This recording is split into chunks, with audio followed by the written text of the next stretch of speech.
effectivement, si on regarde le scientifique, le côté scientifique, C'est du bullshit. voilà, à quelque part, enfin, de dire que la molécule n'existe plus, avaler de l'air, c'est pareil. C'est justement pour cette raison-là qu'il y a une division, on va dire, dans ce domaine de l'homéopathie, de se dire, effectivement, si on regarde que le côté scientifique avec la technologie actuelle, rien n'est mesurable. Maintenant, comment mesurer une information? Alors, comment est-ce qu'on mesure l'information? Alors, à l'heure actuelle, on ne la mesure pas. En même temps, justement, je pense qu'on n'a clairement pas la technologie pour en arriver à ça. Maintenant, ce n'est pas parce qu'on n'a pas la technologie que ça n'existe pas. Ça, je suis totalement d'accord. C'est un peu comme pour détecter le Père Noël. C'est pas parce qu'on n'a pas la technologie pour savoir qu'il existe qu'il n'existe pas. Alors en gros, si on revient sur le thème du début, ben, de toute façon, l'homéopathie, ce n'est pas une science. Non, ça n'est clairement pas une Par science. par rapport au prisme actuel, c'est pas une science. Non. Du coup, est-ce qu'elle est efficace? On va voir par la suite. Bah justement, par rapport à son efficacité, d'après ce qu'on retrouve sur les études, ça a la même efficacité que le placebo.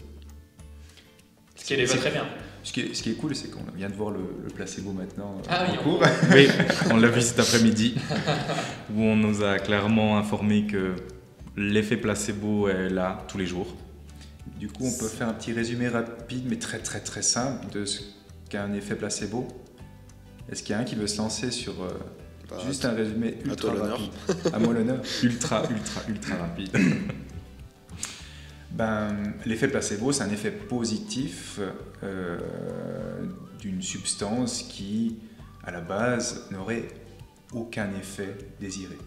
Ça veut dire, si à la place de donner des pastilles pour le cœur, des statines, on va dire ça, je donne des Smarties. Mais ça fonctionne quand même parce qu'il y aurait un effet derrière. Et l'effet placebo, en fait, tu auras une définition à donner, vu que je vois que tu prends l'ordinateur et que tu n'oses pas poser sur la table de peur que ça emmerde les micros. Oui, je voulais être discret, tu fais bien de le mentionner. On s'en fout, il y a les caméras. C'est vrai, j'ai pas l'habitude. D'habitude, il le fait très discret parce que c'est la première fois qu'on met les caméras. Et l'efficacité du placebo, pour ma part, il peut être beaucoup plus efficace suivant la relation du patient-médecin, thérapeute. Dans le cas là, c'est pas que les médecins. Donc ça dépend tout de la relation médecin. D'ailleurs, en parlant de ces deux relations, elle est plus efficace entre homéopathe patient que médecin-patient. D'où la croyance par rapport à la croyance qu'on donne par rapport à la thérapie. Maintenant, excuse-moi. Non, alors ce que je voulais dire, c'est que maintenant on a souligné effectivement dans ton exemple, tu as parlé de statine, où on va donner des Smarties et où on va voir un effet bénéfique malgré le fait qu'on n'a pas donné des statines mais des Smarties. Maintenant, comme notre prof d'anatomie nous l'a expliqué aujourd'hui, là en l'occurrence on a pris l'exemple de la prise d'un médicament. Donc il y a clairement un mécanisme d'ingestion d'une molécule ou du moins de quelque chose, peu importe. Ce qu'il expliquait aussi, c'est que cet effet placebo, il peut être observable sur quelque chose, sur une situation, là où il n'y aura pas de prise physique de quelque chose. Il expliquait typiquement que des études avaient été menées et qu'il avait été mis en avant que certaines personnes se sentaient plus en sécurité et arrivaient à mieux gérer certaines pathologies et donc retourner à un état normal suite à une pathologie en allant à l'hôpital plutôt que d'aller voir son médecin. Du fait qu'à l'hôpital, il y a vraiment une structure qui est beaucoup plus grande, qui peut accueillir beaucoup plus d'infrastructures, beaucoup plus de personnel médical, beaucoup plus de technologie que dans un simple cabinet médical. Donc là, typiquement, on en repart sur ce système d'information. Je veux dire, un patient qui va à l'hôpital ou qui va dans un cabinet, on ne va pas forcément lui donner quelque chose à avaler, mais là, déjà, on a pu observer une amélioration par rapport à l'hôpital, malgré le fait que physiquement, il n'existe rien du tout. Mais ça, on l'a tous expérimenté très très tôt. Quand maman nous faisait un bisou magique, ça marchait beaucoup mieux quand c'était tonton Charlie. Et pourtant, il n'y avait aucune ingestion de quoi que ce soit, et il n'y avait aucun transfert, c'était juste de l'information. C'était clairement de l'information. Ce que je remarque, c'est que tu suis beaucoup mieux que moi les cours. Hein. Aujourd'hui, j'étais au taquet, je l'avoue. Si je prends la définition de l'effet placebo, un placebo est un procédé thérapeutique n'ayant pas d'efficacité propre ou spécifique, mais agissant sur le patient par des mécanismes psychologiques et physiologiques. Donc, j'insiste là-dessus, mais agissant. Donc, ça, je ne remets pas du tout en question. Après, la question, c'est pourquoi s'embêter à prendre une plante, à la diluer, la rediluer, continuer à la diluer, faire des 8, la succuser, machin, alors qu'on est tous d'accord sur le fait que c'est un effet placebo. Il faudrait voir dans la physique quantique, et je ne suis pas habilité à l'expliquer personnellement, parce que la physique quantique, j'ai essayé de lire, j'ai un bouquin sur l'homéopathie et la physique quantique. Je n'ai rien bité une seule phrase, c'est pas possible. Tu me le passeras, je pense que ça peut m'intéresser. Non, mais oui, je pense que Federico va réussir à bien viter.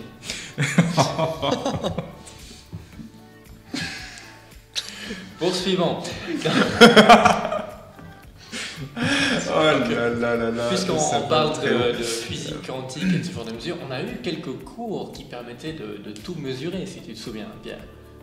De tout mesurer. Tout mesurer. Oui, on pouvait mesurer tout et n'importe quoi dans certains cours. Ah oui, d'accord. Le cours de radiesthésie, j'imagine. Le pendule. Alors, Pierre, explique-nous comment ça se passe. Comment ça fonctionne marche. un pendule? Alors, Oui. Ce que tu veux. le pendule. Il me semble déjà qu'il faut une échelle. Alors, c'est une échelle de Bovis. L'échelle de Bovis, voilà. Notamment, par exemple. Par exemple. Voilà. Donc, qui va de 0 à 10 000. Non, beaucoup plus. Plus. Oui. Puisque si ton échelle, tu arrives au bout, au cas où, tu prends une échelle plus grande qui va depuis le minimum, puis voilà, c'est ça. Et Donc, ainsi de suite jusqu'à l'infini. Avec cette échelle et un pendule, on devrait théoriquement pouvoir calculer, mesurer, ressentir l'énergie dégagée d'un objet ou d'un endroit.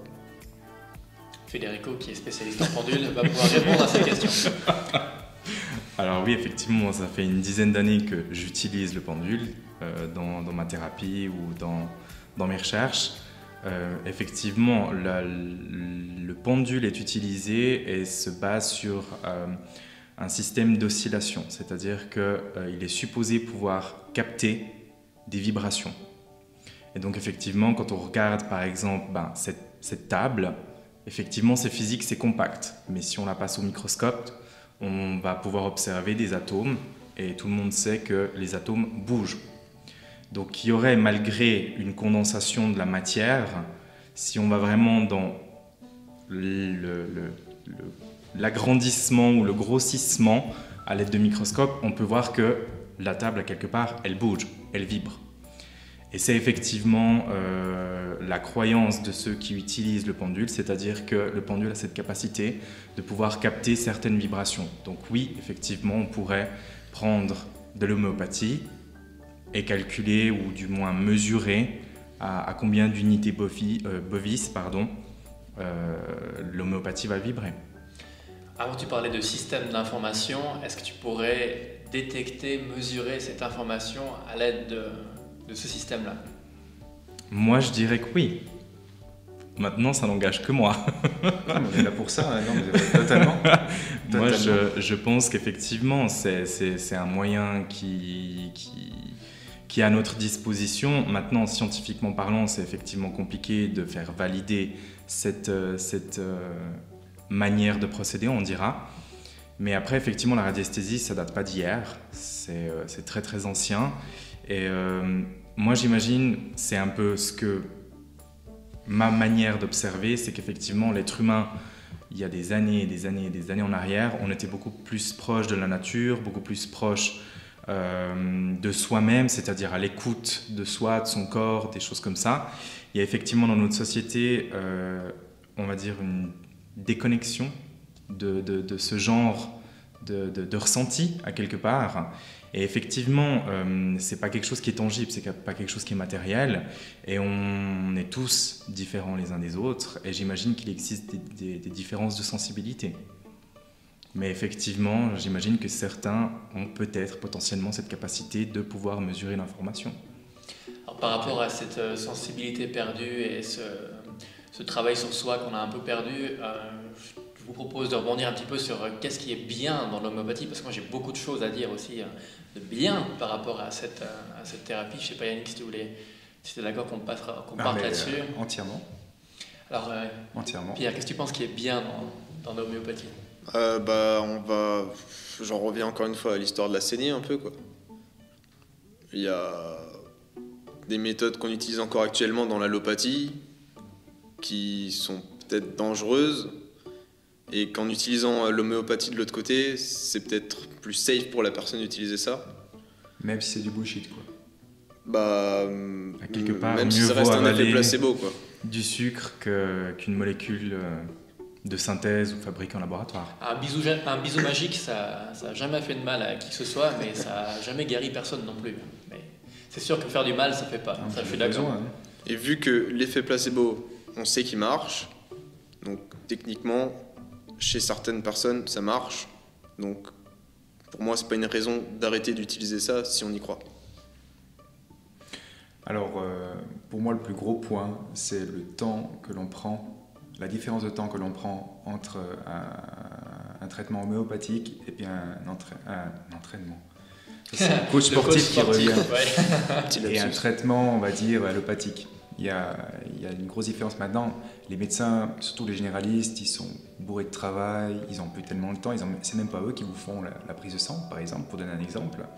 Alors que quand vous allez voir un autre thérapeute style homéopathe, il va vraiment vous poser des questions. Il a vraiment un protocole bien précis. Est-ce que je suis d'accord avec ce protocole? Pas toujours, mais au moins, il va vraiment s'intéresser à la personne.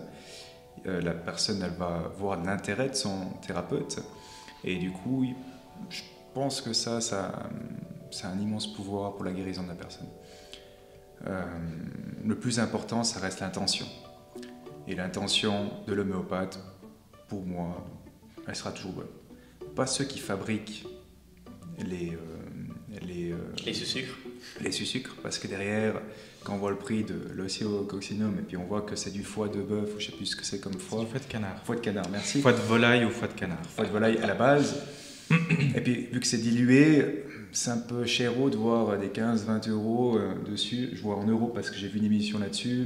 En France, je ne sais pas combien c'est ici. Ouais, alors j'ai voulu aller acheter à midi juste pour le fun, pour prendre des gougouttes, pour les avoir ici. Mais je ne l'ai pas fait parce que c'était vraiment cher la blague. Hein. Alors, il y a toujours ça. Il y a la différence entre les consommateurs et ceux qui vendent des produits. Moi, je pense que le thérapeute, en tout cas, s'il est doué d'une bonne intention et derrière il va écouter son client, patient, l'homéopathie est vraiment top pour ça, quoi. Moi je te rejoins là-dessus, c'est là où je voulais en venir par rapport à ce sujet, c'est que le temps que les homéopathes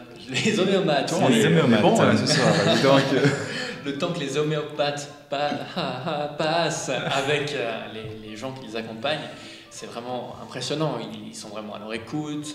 Ils prennent beaucoup de temps pour avoir une vision d'ensemble. Il y a d'ailleurs un diplôme fédéral d'homéopathie, puisque le diplôme fédéral est en médecine traditionnelle chinoise, médecine traditionnelle européenne, médecine traditionnelle ayurvédique et médecine homéopathique. Médecine homéopathique. Médecine homéopathique. Donc vraiment, il y a quand même cette vision de base, d'ensemble. Les homéopathes avec diplôme fédéral suivent la même filière que nous. Ils se tapent aussi de l'anatomie, de la physiologie et tout soin, aussi l'accompagnement, aussi les cours de psychologie. Donc moi je pense que passer du temps avec les gens, c'est totalement bénéfique, ça c'est sûr. Et effectivement, au-delà de la prise de gouttes, comme tu dis, de gogouttes ou de petits granulés, de sucre. Il y a effectivement, je pense, l'accompagnement de la personne, il y a effectivement la relation d'entraide, il y a la relation du thérapeute-patient, il y a cette écoute active, tout ce qu'il y a autour d'une consultation. Maintenant, il est clair qu'il y a différents courants en homéopathie, on parle d'uniciste ou de pluriciste, c'est différentes écoles, c'est différents mouvements. Après, moi personnellement, comme je l'utilise, je trouve que c'est une manière d'aborder, on va dire, autrement la symptomologie, parce qu'effectivement, il ne faut pas oublier que là, actuellement, nous, en naturopathie, on apprend toujours à chercher la cause qui a provoqué un symptôme. La cause profonde. La cause profonde. L'homéopathie, si je devais donner un argument à quelque part contre l'homéopathie, c'est effectivement que on va plus dans le courant de la bobologie. J'ai de la fièvre, je vais prendre tel et tel remède. J'ai mal à la gorge, je vais prendre cet autre remède. Donc là, à quelque part, l'homéopathie va traiter une symptomologie et non une cause. Au-delà de ça, je pense que c'est clairement un allié utile. Oui, le prix, il est clairement élevé pour certains laboratoires, pour certaines firmes. Je pense que si on commence à débattre de tout ce qui est pharma, que ce soit dans l'allopathie ou la médecine alternative, je pense qu'on pourrait débattre pendant des heures, des jours, des semaines. Je suis un peu déçu, je pensais qu'on allait pouvoir plus se battre. Finalement, voilà. Mais c'est vrai qu'au final, ça reste une solution qui coûtera peut-être moins cher que de l'allopathie. Moi, je vois, ça fait des années que je me soigne avec l'homéopathie.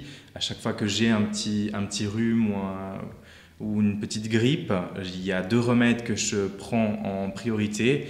Et je dois dire que mes petits tubes de granulés, ça me revient 2 fois 5 francs 90. Si vous comptez la consultation, et là, moi, c'est parce que j'ai des connaissances, donc je vais me servir directement à la pharmacie ou à la droguerie. Mais si on prend une personne lambda qui va chez un médecin, vous avez la consultation à payer, vous avez les Dafalgan, les Earfun pour vraiment faire juste un petit peu de pub, sans compter le sirop pour la toux, et ci et ça, et au final, je pense que ça coûte bien plus cher que 2 fois 5 francs 90. Après, je trouve que le danger là derrière, c'est que pour un petit rhume, pour une petite grippe, ça va. On s'est tous mis d'accord sur le fait que, bon, ok, il n'y a rien dedans, qu'on parle de peut-être des énergies, des communications, des machins, et que le placebo est bien présent.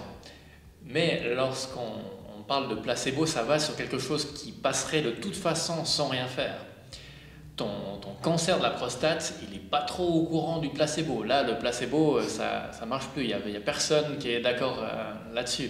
Alors, que des gens pensent que du coup, ils pourraient se guérir avec ça, là, ça peut devenir dangereux. Alors, si je peux rebondir, effectivement, on ne va pas parler de soigner un cancer de la prostate via l'homéopathie. Certains le diront, oui. L'accompagner. Maintenant, il est clair que dans certaines pathologies, il faut de toute façon un suivi médical. De faire de l'automédication quand on a certaines petites connaissances, comme c'est par exemple le cas avec moi, effectivement, il y a des remèdes qui reviennent assez régulièrement, des petites choses qui peuvent améliorer un petit symptôme qui apparaîtrait.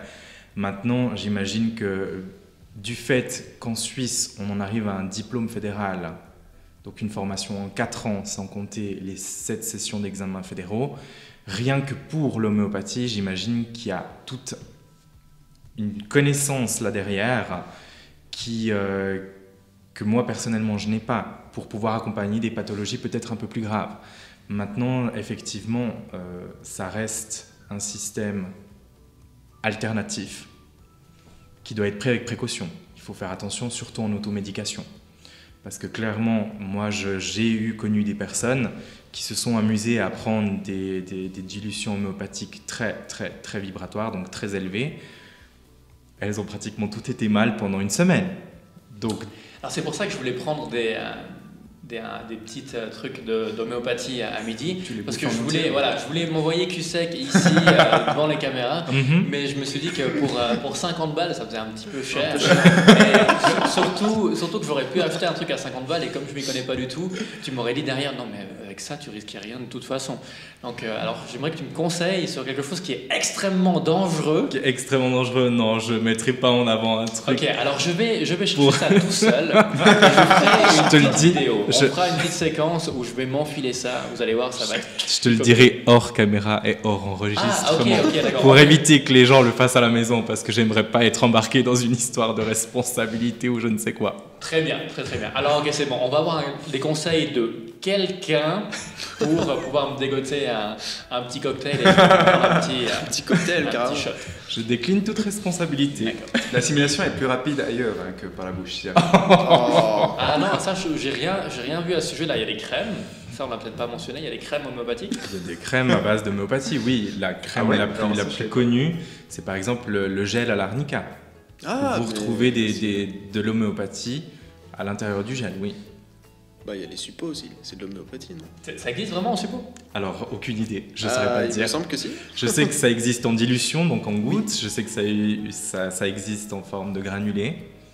Il y a les pommades, effectivement, pour les applications. Par contre, en suppos, Il y a des péridurales en homéopathie. Des péridurales quoi? Oui, oui. Alors, je ne sais pas comment ils procèdent, si c'est simplement voie buccale et puis ils font aucune péridurale et la personne est traitée comme ça. Mais il y a des péridurales, j'ai entendu en tout cas, de ce que j'ai entendu dans les vidéos que j'ai pu voir, que je mettrai, justement, j'ai mon mind map où j'ai mis toutes les vidéos et les infos que j'ai pu choper à droite à gauche, donc on mettra en référence. Vous trouverez sûrement une vidéo là-dessus où il y a des péridurales. Alors péridurale, je pense que je ne vais pas pouvoir faire, mais on pourrait tenter. Ça petit peut se combo. tenter. Hein. On va faire les gougouttes, les sucres, la pommade et le suppo. Ah ouais, la totale. On va faire la Le totale suppo. en même temps. Je pense que je vais donner de ma personne pour notre audience, afin qu'on puisse avoir un petit peu plus de visibilité. Ça va être tip top. Filmé. Ouais, j'allais dire filmer. Ah oui, oui, on va filmer, peut-être pas, on va peut-être filmer de face pour éviter tout problème. Pas comme là, caméra de face et de fesses, c'est bien. Ah non, là il y a un petit peu trop de caméras pour qu'on De puisse face faire et de ça. fesses. Ouais, là, ça Ouais. sera un petit peu Oui, ça se dit compliqué. pas, mais c'est pas grave.